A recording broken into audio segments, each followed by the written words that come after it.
दोस्तों, आज के इस खास वीडियो में हम बात करेंगे ब्लड प्रेशर के बारे में।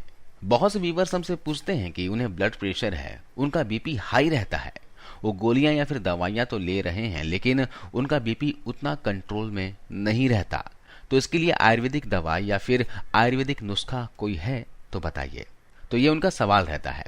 अगर आपको अपना ब्लड प्रेशर हमेशा नॉर्मल रखना है तो आपको सिर्फ दवाई या कुछ मेडिसिन लेना ही काफी नहीं है। इसके साथ और भी कुछ चीजों का ध्यान रखना होगा, कुछ बातों को समझना होगा। हम इन सब के बारे में आज अच्छे से जानने वाले हैं। आखिर ये ब्लड प्रेशर है क्या, इसके बारे में सबसे पहले इसे जानना बहुत ही जरूरी है। ब्लड प्रेशर यानी कि खून का दबाव। शरीर में खून ब्लड वेसल्स यानी कि रक्त वाहिकाओं के माध्यम से अलग अलग हिस्सों में पहुंचता है और इस ब्लड वेसल्स में जो खून का दबाव पड़ता है उसे ब्लड प्रेशर कहते हैं। तो क्या ये ब्लड वेसल्स पर ये जो दबाव पड़ता है ये जरूरी है?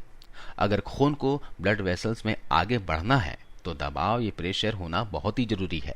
ये खून को हमारे दिमाग तक, लीवर तक, हाथ पैरों तक यानी कि शरीर के सभी हिस्सों तक पहुंचाने के लिए जितना प्रेशर की जरूरत होती है उतना होना बहुत ही जरूरी है। अब आपको ये कैसे पता चलेगा कि आपका ब्लड प्रेशर नॉर्मल है या नहीं? जब आप डॉक्टर के पास जाते हो तो डॉक्टर सबसे पहले आपका बीपी चेक करता है इस बीपी ऑपरेटर के द्वारा। हमारा जो हृदय है यानी कि दिल जो है वो दिन रात काम करता है। पंपिंग के द्वारा सभी हिस्सों पर खून पहुंचाने का काम हार्ट करता है। खून के माध्यम से ऑक्सीजन और न्यूट्रिशन पूरे शरीर में पहुंचता है। जब हार्ट पंप करता है तो उसमें जमा जो प्योर ब्लड है वो ब्लड वेसल्स यानी कि आर्टरीज में जाता है। जब प्रेशर जनरेट होता है तब उसे सिस्टोलिक ब्लड प्रेशर कहते हैं। और जब हार्ट के मांसपेशियों आराम की स्थिति में होती हैं तब शरीर में जमा अशुद्ध खून यानी कि इनप्योर ब्लड जो है वो वापस हार्ट में पहुंचता है। तभी ब्लड वेसल्स में प्रेशर बना रहता है। इसे कहा जाता है diastolic blood pressure. Systolic blood pressure, diastolic blood pressure normal कितना होना चाहिए? 120 और 80 है तो बिल्कुल नॉर्मल है, या उससे कम है तो नॉर्मल है। जिन लोगों का बीपी बढ़ा हुआ रहता है उसे ही हाइपरटेंशन कहा जाता है और उन लोगों को उनके बीपी को कम करने के लिए ऐसी दवाइयां दी जाती है। नॉर्मली ये देखा जाता है कि जिनको भी इस तरह की दवाइयां शुरू हो गई हो तो उन्हें उम्र भर के लिए लेनी पड़ती है। बहुत ही कम केसेस ऐसे होते हैं कि उनकी दवाइयां बंद करनी पड़ती हो, लेकिन ज्यादातर केसेस में दवाइयां हमेशा चलती रहती है। कभी कभी इतनी दवाई लेने के बाद भी ब्लड प्रेशर कंट्रोल में नहीं रहता। ऐसे मामले में दवाइयों का डोज भी बढ़ा दिया जाता है। दवाइयां सूट नहीं हुई तो फिर दवाइयां बदल के दूसरी दी जाती है। दोस्तों, उम्र 35 या 40 साल तक हमारी जो रक्त वाहिनियां हैं वो बहुत ही अच्छी तरह से काम करती है, लेकिन उम्र बढ़ने के साथ साथ ये धीरे धीरे सख्त होती जाती है और हमारा खान पान सही ना हो, खाने में तली हुई चीजें, जंक फूड, फास्ट फूड, डिब्बा बंद वाला खाना खाते हैं, या फिर हम बहुत ही ज्यादा मात्रा में नॉनवेज का सेवन करते हैं, या डेली रूटीन में कोई शारीरिक मेहनत नहीं करते हैं, एक्सरसाइज, योगा, व्यायाम नहीं करते, लंबे समय तक एक ही जगह पर बैठकर काम करते रहते हैं, डेली रूटीन बहुत ज्यादा गड़बड़ाया हुआ है, सोने और उठने का कोई टाइम फिक्स नहीं है और यह इसी तरह से चलता रहा तो शरीर में कोलेस्ट्रॉल भी बढ़ता जाता है और ये कोलेस्ट्रॉल रक्त वाहिनियों के अंदर जमने लगता है और इसमें से जाने वाला जो खून है उसका प्रेशर भी अंदर से बढ़ता जाएगा। और जब ये प्रेशर बहुत ज्यादा बढ़ जाता है तो ये ब्लड वेसल्स फूलकर फट जाता है और खून बाहर आता है। इसे ही हेमरेज कहा जाता है।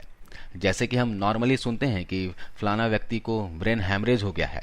जब किसी के दिमाग के नसों में बहुत ज्यादा प्रेशर बढ़ जाता है तो ऐसे लोग ब्रेन हेमरेज के शिकार हो जाते हैं।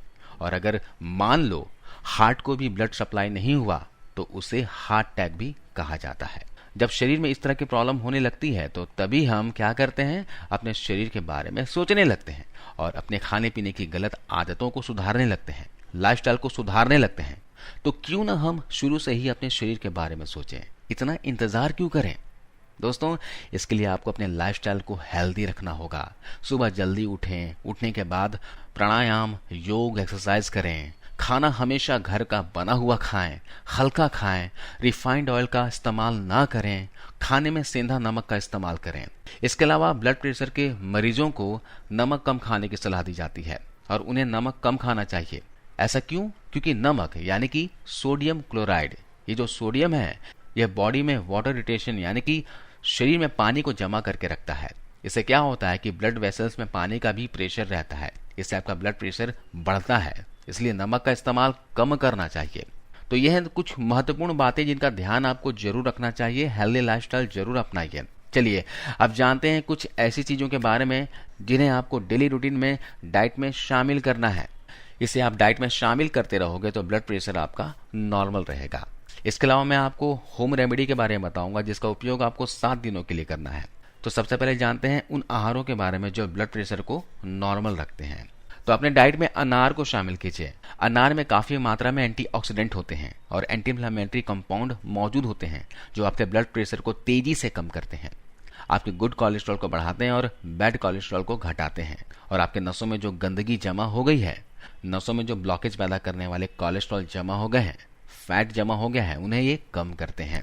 अगर आप रोज 1 कप अनार का जूस भी पीते हैं तो आपके ब्लड प्रेशर में तेजी से सुधार आएगा। जूस की जगह आप अनार का सेवन भी कर सकते हैं।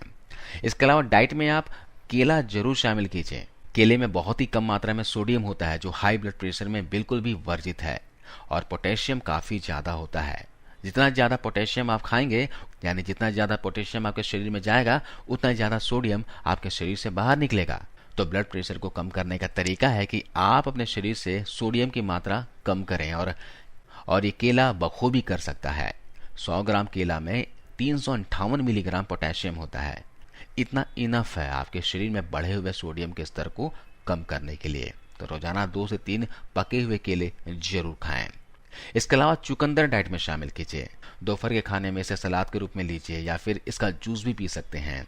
चुकंदर यानी कि बीट में नाइट्रेट नामक तत्व प्रचुर मात्रा में होता है जो आपके नसों को, आपके ब्लड वेसल्स को चौड़ा करने में सक्षम होता है, रिलैक्स करने में सक्षम होता है, और जिसकी वजह से आपका ब्लड प्रेशर नॉर्मल होगा। इसके अलावा कई वीडियो में आपने देखा होगा कि लोग लहसुन खाने की सलाह देते हैं, और यकीनन लहसुन को डाइट में शामिल करना चाहिए, और हो सके तो कच्चा लहसुन खाइए। लहसुन भी ब्लड प्रेशर को कम करने के लिए जाना जाता है।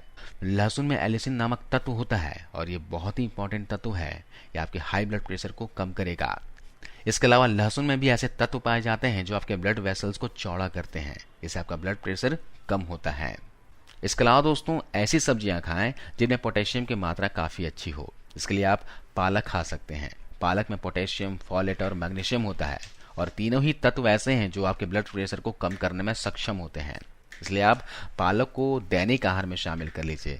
आप वीक में 2 से 3 दिन पालक का जूस बनाकर पीजिए, इसका सूप बनाकर पीजिए या फिर पालक की भाजी बनाकर खाइए। इसके अलावा जानते हैं होम रेमेडी के बारे में जिसका इस्तेमाल आपको लगातार 7 दिनों तक करना है। इस रेमेडी को बनाने के लिए आपको चाहिए होगा 8 से 10 कली लहसुन की, 20 ग्राम अदरक यानी कि जिंजर, आधा कटा हुआ नींबू और 1 चम्मच शहद। इसके अलावा आपको चाहिए होगा 2 चम्मच की मात्रा में सेब का सिरका, Apple cider vinegar. Apple cider vinegar आपको किसी भी मेडिकल स्टोर या फिर किसी भी आयुर्वेदिक शॉप में मिल जाएगा, या आजकल हर जगह मिलने लगा है। आइए जानते हैं इस नुस्खे को बनाना कैसे है।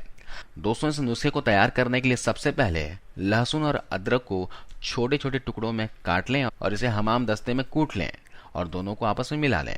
अब इस मिश्रण में नींबू और सेब के सिरके को भी डालना है और अच्छे से इसे मिक्स कर लेना है। इस मिक्सचर को अब आपको धीमी आंच पर पकाना है। जब मिश्रण अच्छे से पक जाए तो इसे उतार कर ठंडा होने दीजिए और बाद में इसमें शहद को ऐड कर दें और अच्छे से इसे मिला लें। एक बात का ध्यान रखें दोस्तों कि कभी भी शहद को मिलाकर गर्म ना करें, है ना। अब इस मिश्रण को पैक करके 1 दिन के लिए फ्रिज में रख दें ताकि इसमें मिली हुई सभी चीजें अच्छे से आपस में ऑब्जर्व हो जाए। फिर नुस्खा आपका पूरी तरह से तैयार हो जाएगा। इस नुस्खे का सेवन आपको दिन में 2 बार करना है, सुबह खाली पेट और शाम को खाली पेट।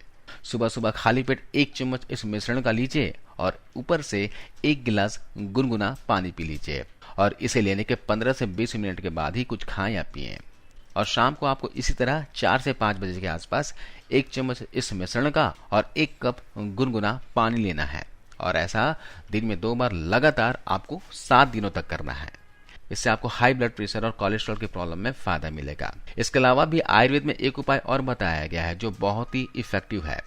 यह है दोस्तों अर्जुन की छाल का उपाय। ठीक है, अर्जुन की छाल का पाउडर आपको किसी भी आयुर्वेदिक शॉप में मिल जाएगा। ये ज्यादा महंगा नहीं होता, बहुत ही सस्ता होता है। अर्जुन की छाल का काम ये होगा दोस्तों कि जो नसों में कोलेस्ट्रॉल जमा हुआ है, फैट जमा हुआ है, गंदगी जमी हुई है, ये इसे साफ करता है, शरीर को शुद्ध करता है तो अर्जुन की छाल का इस्तेमाल आप लगातार 2 महीने तक कर सकते हो, इसका कोई नुकसान नहीं होगा।